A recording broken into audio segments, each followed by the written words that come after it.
A paz do Senhor a todos. Estamos retornando para darmos continuidade à leitura da Bíblia em ordem cronológica. E hoje, no 310º dia, lendo esta linda história que Deus escreveu para nós, trago para a leitura o livro de Mateus, capítulo 27, dos versículos 1 a 31. Livro de Marcos, capítulo 15, dos versículos 1 a 20. Livro de Lucas, capítulo 23, versículos 1 a 25. Livro do apóstolo João, capítulo 18, versículos 28 a 40. E capítulo 19, dos versículos 1 a 16. A inspiração do dia, a prisão, julgamento e crucificação de Jesus. No livro de Mateus, capítulo 27, dos versículos 1 a 31, destaco o versículo 2. O entregaram a Pilatos. Os sofrimentos de Cristo, terceira fase. De manhã, Jesus, açoitado e exausto, é conduzido através de Jerusalém para ser interrogado por Pilatos. Soltam a Barrabás. Jesus é novamente açoitado e entregue para ser crucificado. No versículo 3, destaco, então Judas arrependido. Judas ficou sabendo que suas ações pecaminosas levariam à morte de Jesus. Da mesma forma, nossas ações inevitavelmente afetam os outros, para o bem ou para o mal. Muitos atos que iniciamos não poderão mais ser sustados e seus resultados nocivos e destrutivos nos afetarão, bem como a outras pessoas. É da máxima importância que evitemos qualquer ação ou plano que possa ter consequências danosas em potencial. No versículo 5 destaco, retirou-se e foi-se enforcar. Mateus declara que Judas foi-se enforcar. No livro de Atos, capítulo 1, versículo 18, registra que ele morreu ao cair. O que Judas provavelmente fez foi lançar-se sobre uma estaca pontiaguda. Naqueles tempos, um indivíduo morria pendurado por crucificação ou empalação. No versículo 9 destaca o profeta Jeremias. Nesta citação, Mateus reúne e resume elementos do simbolismo profético, um de Jeremias e outro de Zacarias. A seguir, Mateus menciona o profeta mais antigo e mais destacado como sendo o autor da profecia. Costume esse comum à alusão de passagens dos profetas. No versículo 24, destaco Pilatos. O maior pecado de Pilatos foi transigir no que ele sabia que era verdadeiro e correto, por causa do seu cargo, nível social e proveito pessoal. Pilatos sabia que Cristo era inocente. Isso ele declarou várias vezes. No versículo 26, destaco, e tendo mandado açoitar a Jesus. Os sofrimentos de Cristo, quarta fase. Primeiro, no açoitamento romano, a vítima era despida e presa em uma coluna, ou então ela curvava-se sobre o tronco com as mãos atadas nele. O instrumento de tortura consistia num curto cabo de madeira no qual estavam presas várias tiras de couro, com pequenos pedaços de ferro ou osso, presos nas pontas. Os golpes eram aplicados às costas da vítima por 2 algozes, um de cada lado da vítima. Os cortes eram tão profundos que apareciam as veias, as artérias e, às vezes, até certos órgãos internos. Muitas vezes, a vítima morria durante o açoitamento ou flagelação. Meu Deus, me perdoe porque isso não está escrito e não está aqui nas minhas anotações. Isso é amor, quanto sofrimento. É de doer a alma. Continuando, segundo, a flagelação era uma tortura pavorosa. O fato de Jesus não poder levar a cruz deve ter sido por causa do seu horrível sofrimento resultante deste castigo. Mas ele foi ferido pelas nossas transgressões e moído pelas nossas iniquidades. O castigo que nos traz a paz estava sobre ele, e pelas suas pisaduras fomos sarados. Nos versículos 28 e 29 destaca uma capa de escarlate, uma coroa de espinhos. Os sofrimentos de Cristo, quinta fase.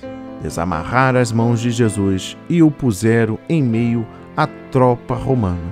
Os soldados colocaram uma capa sobre ele. Põe um caniço em sua mão e uma coroa de espinho na sua cabeça.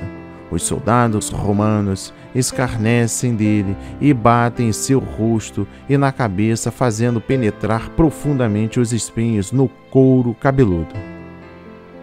No versículo 31 e último, o levaram para ser crucificado. Os sofrimentos de Cristo, sexta fase. Levando a pesada cruz no ombro, Cristo lentamente inicia a caminhada para o Gólgota. O peso da cruz, somado ao seu esgotamento físico, o faz cair. Esforça-se para levantar-se, porém não consegue. Obrigam a Simão de Cirene a levar a cruz. Em Lucas, capítulo 23, versículos 1 a 25, destaca o versículo 1, Pilatos. Pilatos era o governador romano, presente em Jerusalém na época da Páscoa. Jesus foi levado a ele porque, de conformidade com a lei romana, os judeus não tinham autoridade para decretar pena de morte.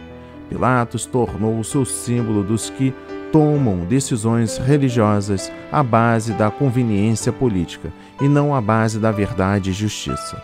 Todo crente deve tomar cuidado para não transigir com a palavra de Deus. Ele deve tomar posição por aquilo que é justo e não por coisas que servirão apenas às suas ambições egoístas. No versículo 11 destaca Jesus perante o rei Herodes.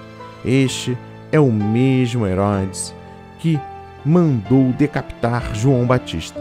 Devido a tão grande dureza do coração de Herodes, Jesus se recusa a dirigir-lhe uma única palavra. Irado Herodes, juntamente com os seus soldados, zomba da reivindicação de Jesus, afirmando ser o rei dos judeus.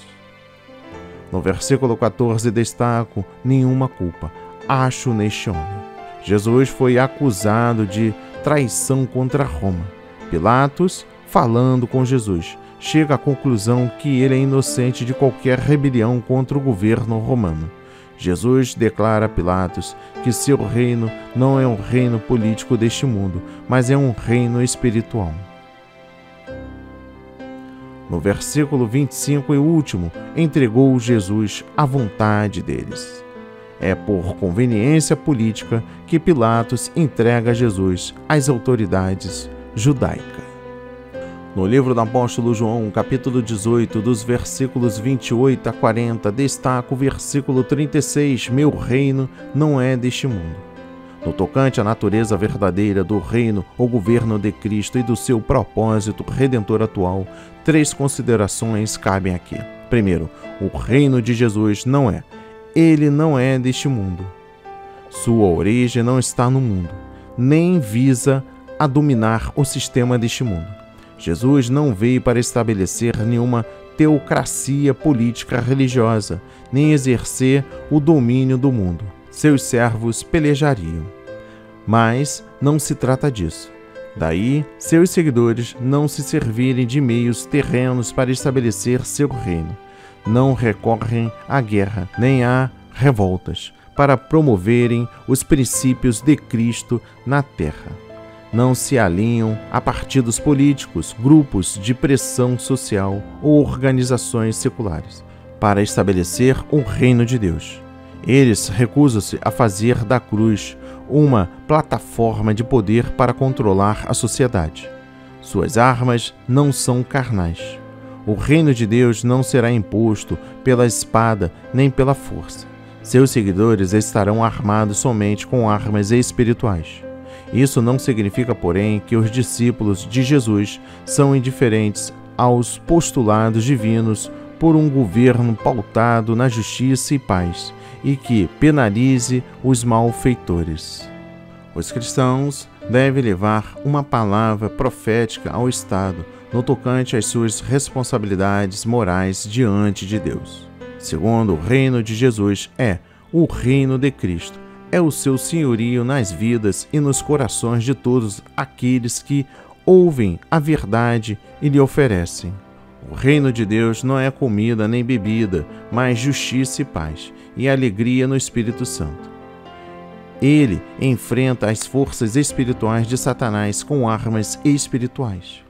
O papel da igreja é o de um servo de Jesus Cristo, não de um governante do mundo atual. A força da igreja não procede do mundo, mas da cruz, seu sofrimento e rejeição pelo mundo e a sua glória. Somente quando a igreja renuncia ao poder do mundo, recebe o poder de Deus. A igreja enfrenta hoje a mesma escolha, só quando ela perde sua própria vida neste mundo. Ela acha-se-á em Deus. Terceiro, o reino de Jesus será. No futuro, o reino e o governo de Cristo serão o novo céu e a nova terra. Isso ocorrerá depois da sua vinda a este mundo para julgar as nações, para aniquilar o anticristo, governar a terra por 1000 anos e a seguir confinar Jesus no seu destino final, no lago de fogo. No versículo 37 destaco dar testemunho da verdade. Uma parte essencial da missão terrena de Jesus foi dar testemunho da verdade e fazer o povo conhecê-la, isto é, dar seu testemunho encarnado do Pai e da verdade revelada do seu Evangelho, segundo as Escrituras. É de estranhar que alguns pastores hoje transigem com a verdade e a sã doutrina, confundem o sentido claro das Escrituras e promovem a união sacrificando a fé bíblica. Tais pastores erram por tolerar a falsa doutrina e por não fazerem distinção entre o bem e o mal, a verdade e o erro. Em nome do amor e do liberalismo, rejeitam esse propósito da vinda de Cristo ao mundo. É justamente a verdade que as igrejas nunca devem sacrificar. E chegamos ao final, continuando ainda no livro do apóstolo João, capítulo 19, versículos 1 a 16. Destaco o versículo 11. Poder não te fosse dado. Jesus afirma que todo o poder e autoridade secular existem somente dentro dos limites permitidos por Deus. O pecado de Pilatos consistiu na capitulação à multidão por causa da sua conveniência política. O pecado de Israel foi maior, rejeitou o seu Messias. No versículo 14 e último destaco a hora sexta. João diz que o julgamento estava chegando ao fim, quase a hora sexta. Marcos, todavia, diz que Jesus foi crucificado na hora terceira. Esta aparente contradição vem do fato de João empregar o método romano de contar as horas, ao passo que Marcos empregou o método judaico. O dia romano começa à meia-noite, o judaico ao levantar do sol. Que a palavra de hoje toque o seu coração, transforme a sua vida para a honra e a glória do Senhor. Receba este alimento diário, não hesite, compartilhe. Deus está interessado na sua dor. Amém e graças a Deus.